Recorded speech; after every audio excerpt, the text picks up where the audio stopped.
സാംസ്കാരികമായും ചരിത്രപരമായും ഏറെ പ്രസക്തമായ പാർലമെൻറ്റ് മണ്ഡലമാണ് കോഴിക്കോട്. കോഴിക്കോട് പാർലമെൻറ്റ് മണ്ഡലത്തിൽ 7 നിയമസഭാ മണ്ഡലങ്ങളാണ് ഉൾപ്പെടുന്നത്.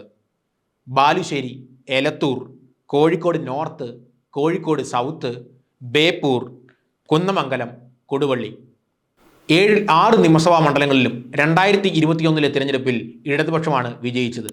മാത്രമല്ല, കഴിഞ്ഞ ഏതാനും കാലങ്ങളായി കോഴിക്കോട് കോർപ്പറേഷൻ ഭരിക്കുന്നതും ഇടതുപക്ഷമാണ്.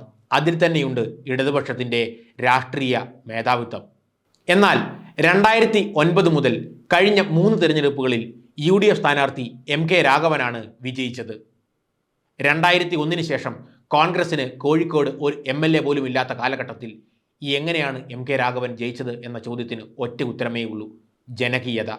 ആ ജനകീയതയ്ക്ക് തടയിടാനാണ് CPIM എളമരം കരീമിനെ ഇത്തവണ മത്സരിപ്പിക്കുന്നത്. ഒരു സാധാരണ രാഷ്ട്രീയ പ്രവർത്തകനായി കോൺഗ്രസിൽ തുടങ്ങി പിന്നീട് ജനകീയത ഒന്നു മാത്രം കൊണ്ട് മുന്നേക്ക് വന്ന ഒരു സ്ഥാനാർത്ഥിയാണ് MK രാഘവൻ. അതേ നിലയിൽ തന്നെ ട്രേഡ് യൂണിയൻ പ്രവർത്തനത്തിലൂടെയും സംഘാടന പ്രവർത്തനങ്ങളിലൂടെയും പാർട്ടിയുടെയും രാഷ്ട്രീയത്തിൻ്റെയും മുഖ്യധാരയിലെത്തിയ ആളാണ് എളമരം കരീം. അദ്ദേഹം ഒരു വ്യവസായ മന്ത്രി എന്ന നിലയിൽ ഏറെ പ്രശംസ പിടിച്ചുപറ്റിയിരുന്നത്. തുടർച്ചയായി വിജയിച്ചു വരുന്ന MK രാഘവൻ്റെ വിജയത്തെ തടയുന്നതിനായിട്ടാണ് 2019 A പ്രദീപ് കുമാറിനെ ഇടതുപക്ഷം കളത്തിലിറക്കിയത്. അത്തവണ കോഴ ആരോപണം പോലും ഉണ്ടായിട്ടും MK രാഘവൻ വിജയിച്ചു കയറി. അത് രാഹുൽ ഗാന്ധിയുടെ വരവും ശബരിമല സ്ത്രീ പ്രവേശന പ്രശ്നങ്ങളുമൊക്കെ ആയിരുന്നു എന്ന് വേണം കരുതാൻ. എന്നാൽ ഇത്തവണ സ്ഥിതി വ്യത്യസ്തമാണ്. ശക്തനായ സ്ഥാനാർത്ഥിയാണ് എളമരം കരീം. മാത്രമല്ല, മണ്ഡലത്തിൽ നിർണായകമായ സ്വാധീനമാണ് മുസ്ലിം ജനവിഭാഗത്തിനുള്ളത്. അവർക്കിടയിൽ നിന്നും ഒരു സ്ഥാനാർത്ഥി വരുമ്പോൾ മുസ്ലിം വോട്ടുകളുടെ കേന്ദ്രീകരണം കരീമിന് അനുകൂലമായി ഉണ്ടായാൽ അത് MK രാഘവൻ്റെ ജനകീയതയ്ക്ക് മറുപടിയാണ്. മാത്രമല്ല, CAA വിഷയത്തിലടക്കം നിരവധി ന്യൂനപക്ഷങ്ങളെ സംബന്ധിക്കുന്ന വിഷയങ്ങളിൽ ഇടതുപക്ഷത്തിന് കൃത്യമായ രാഷ്ട്രീയമുണ്ടായിരുന്നു. അതുകൊണ്ട് തന്നെ ഇത്തവണ MK രാഘവൻ്റെ ന്യൂനപക്ഷ വോട്ടുകളിൽ വിള്ളലുണ്ടാകും. മാത്രമല്ല, MT രമേശാണ് BJP സ്ഥാനാർത്ഥിയായി മത്സരിക്കുന്നത്.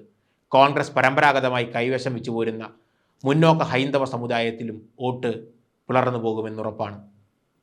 ഇക്കാരണങ്ങൾ കൊണ്ട് MK രാഘവന് തിരഞ്ഞെടുപ്പ് അത്ര ഈസി അല്ല. ഇടതിനെയും വലതിനെയും ഒരുപോലെ തുണച്ച പാരമ്പര്യമാണ് കോഴിക്കോടിനുള്ളത്. ഇബ്രാഹിം സുലൈമാൻ സേട്ടും K മുരളീധരനും ഇമ്പിച്ചി വാവയും MP വീരേന്ദ്രകുമാറുമൊക്കെ കോഴിക്കോട് നിന്ന് വിജയിച്ചു പോയിട്ടുണ്ട്. അത്തരത്തിൽ സാംസ്കാരികമായി മതപരമായും ഒക്കെയുള്ള വൈവിധ്യങ്ങൾ ഈ മണ്ഡലം എക്കാലവും പുലർത്താറുണ്ട്.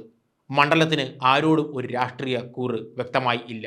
പ്രത്യയശാസ്ത്രത്തിനും ജനകീയതയ്ക്കുമാണ് ഇവർ വോട്ട് ചെയ്യുന്നത്. മണ്ഡലം നേരിടുന്ന പ്രധാനപ്പെട്ട വികസന പ്രശ്നങ്ങൾക്കാണ് ജനം വോട്ട് ചെയ്യുന്നത്.